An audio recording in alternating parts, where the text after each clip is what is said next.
নমস্কার, অনামিকা স্পেশাল কিচেনে আপনাদের সবাইকে সুস্বাগতম। আশা করি সবাই ভালো আছেন।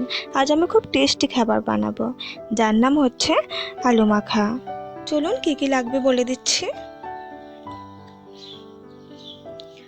আলু 3টি নিয়েছি মাঝারি সাইজের, পেঁয়াজ বড় সাইজের একটি কুচকুচ করে কেটে নিয়েছি, শুকনো লঙ্কা 2টি ভেজে 1 চিমটে নুন দিয়ে গুঁড়ো করে নিয়েছি, লাগছে সরিষার তেল, স্বাদ অনুযায়ী নুন,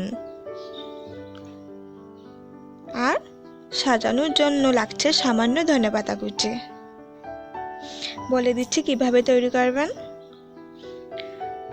প্রথমে আলুগুলোকে পরিষ্কার করে নিয়েছি, তারপর সেদ্ধ করে নিয়েছি, এরপর একটি কাঁটা চামচের সাহায্যে পেস্ট করে নিচ্ছি।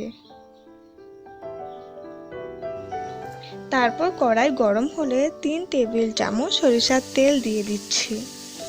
এরপর পেঁয়াজ কুচি দিয়ে ভালোভাবে নেড়ে চেড়ে যখন ব্রাউন কালার চলে আসবে তখন পেস্ট করা আলু সেদ্ধটা দিয়ে দেব।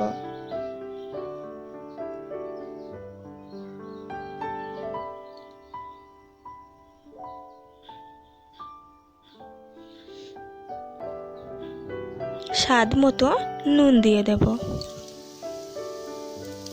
ভালোভাবে নেড়ে চেড়ে দেব।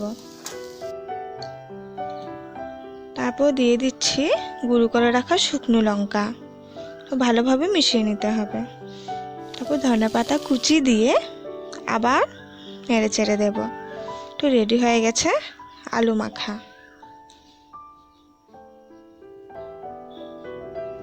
যদি এই রেসিপিটা আপনাদের ভালো লেগে থাকে তাহলে প্লিজ লাইক, শেয়ার এবং কমেন্ট করে আমাকে জানাবেন, আর আমার চ্যানেলটি সাবস্ক্রাইব করে বেল আইকনটি ক্লিক করে দেবেন। আজ তাহলে চলি, সবাই ভালো থাকবেন। আমি অনামিকা আপনাদের কাছে আবার নতুন নতুন রেসিপি নিয়ে চলে আসব। নমস্কার।